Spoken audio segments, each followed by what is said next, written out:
Halo teman-teman semuanya, kali ini aku mau sharing tentang beberapa masalah setelah 8.000 km ya pakai Grand Livina R10 2008 Matic tipe XV dengan odometer 156.000 km. Dapat unitnya di 148.000 km. Pertama waktu dapat unit itu beberapa kaki-kaki sudah di repair ya, tapi aku repair lagi karena belum selesai di repairnya.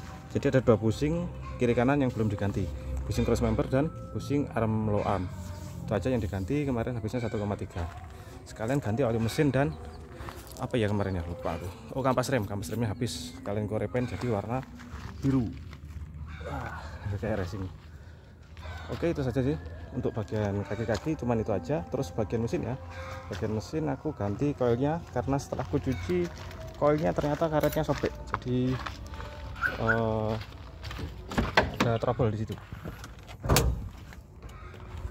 Koilnya cuma 300.000 ya, karena kalau pakai selongsongnya doang katanya takutnya nanti selongsongnya lengket, jadi perbaikannya malah mahal.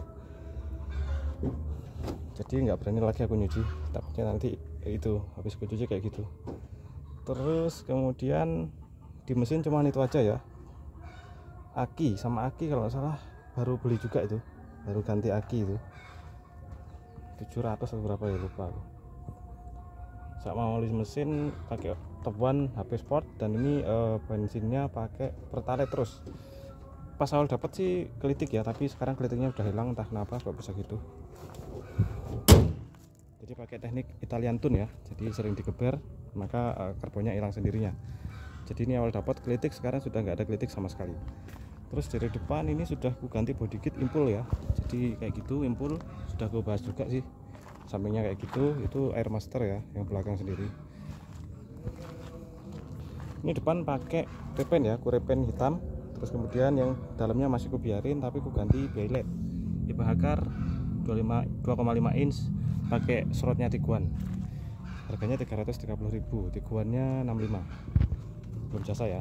Untuk velgnya masih ori ya, itu aku repaint aja. Terus ini aku kasih discom sampai ke belakang sini. Untuk trouble di bagian belakang nggak ada sama sekali ya. Kemarin cuman repair ini ya, door locknya 3 mati, ganti 50.000 per pintu. Mahal sih. Untuk AC tidak ada trouble sama sekali, jadi nggak ada masalah sih. Terus kemudian audio nggak ada masalah, aku kasih power juga, dapat power sih, tapi speakernya nggak ada, jadi aku kasih JBL. Soalnya mantap kok. Kita nyalakan ya.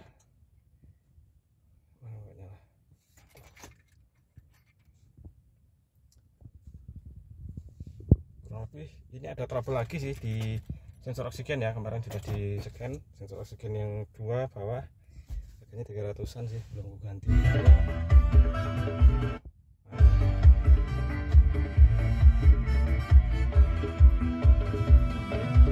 Ini head-unitnya 550.000-an DHD. Aku sudah beli 3 biji, yang satu trouble di USB slotnya, mau aku return nunggu sebulan lebih kayaknya, jadi rusak satunya. Tapi audio bluetooth sama auxnya masih bisa, bagus sih. Ini sudah glass panel dan bisa remote steering, bisa video juga, dan bisa tayang di masih di sini. Oh ya, ini kuncinya sudah aku ganti flip key ya, tapi model Toyota, salah pilih sih, harusnya yang model universal itu lebih bagus. Ini sudah di copy, jadi ada 2 sekarang.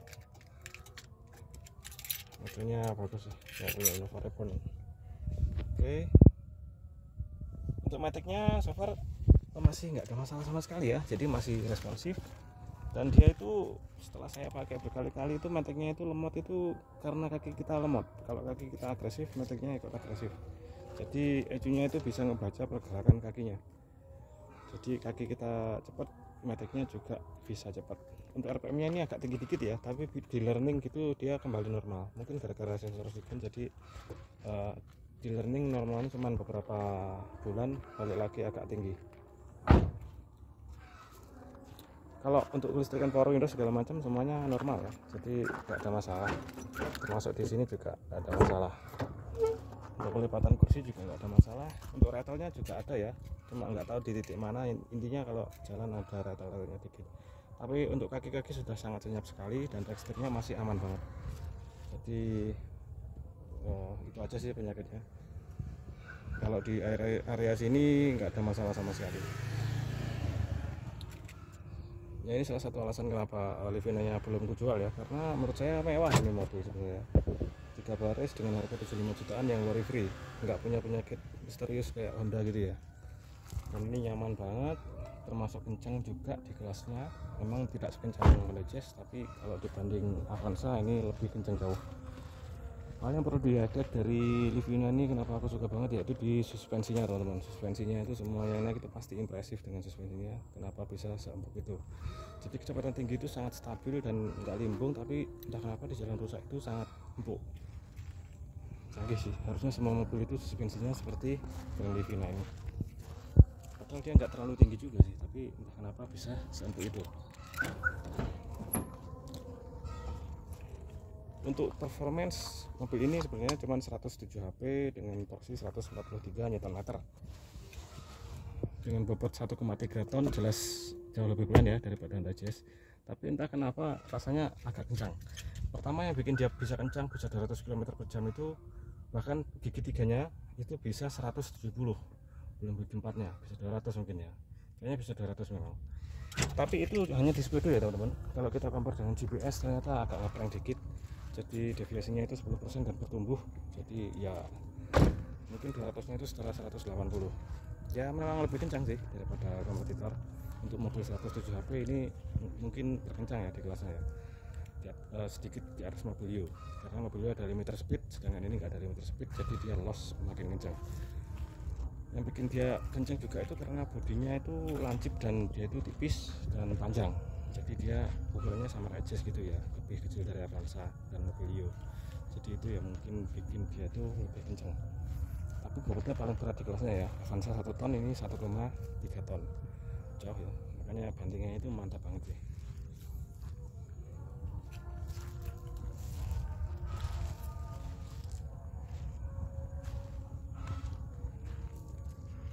Mungkin itu saja ya teman-teman alasanku kenapa belum jual Livina ini, karena memang bener-bener kepake ya. Jadi andai pun suruh opsi untuk jual mobil, saya nggak jual Livina ini, malah pengen jual Jazznya.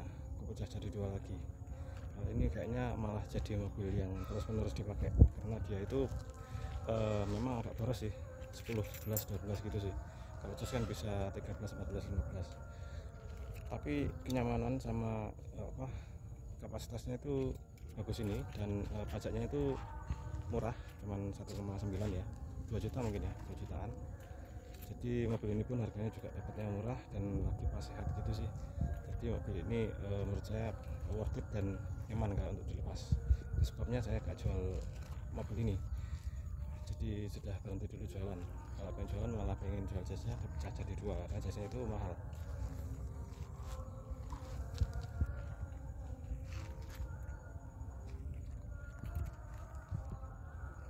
Kalau buat teman-teman yang pengen Livina, sebenarnya mobil ini worth it, tapi on risk ya, kembali ke resiko masing-masing andai kena masalah. Dan perlu diketahui teman-teman, ada beberapa isu di Livina ini, yaitu ball joinnya harus diganti yang ori ya, kalau enggak takutnya banyak copot. Soalnya banyak kasus ban copot di Livina ini.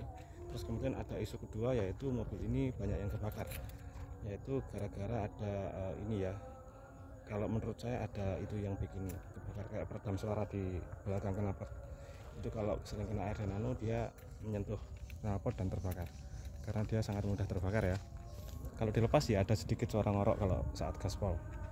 Itu aja sih minusnya, tapi nggak parah, nggak terlalu ini, masih tetap senyap.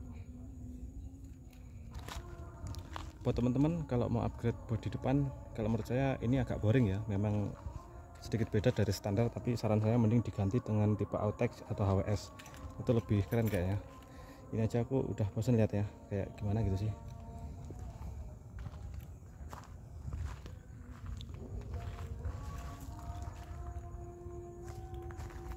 Tapi seperti ini ya Livina teman-teman, worth it kok. Dibanding Datsun Go memang berbeda banget ya, dari kemewahan, dari fitur dan segala macam, terutama kenyamanan. Tapi Datsun Go itu di keiritan dan worry free. Ini kalau sekali trouble kadang bisa jutaan, banyak jutaan rupiah pokoknya. Sedangkan kalau Datsun Go itu karena mobil yang masih muda, jadi sangat worth it. Jatengku itu naiknya mirip Kalia Sigra ya, tarikannya juga sama sih, cuman memang nggak 3 baris murni, jadi 5+2. Oke teman-teman, ini sudah sore dan mau hujan kayaknya. Terima kasih telah menonton, tonton video-video saya lainnya. Jangan lupa like, share, dan subscribe, komen jika punya pertanyaan. Terima kasih.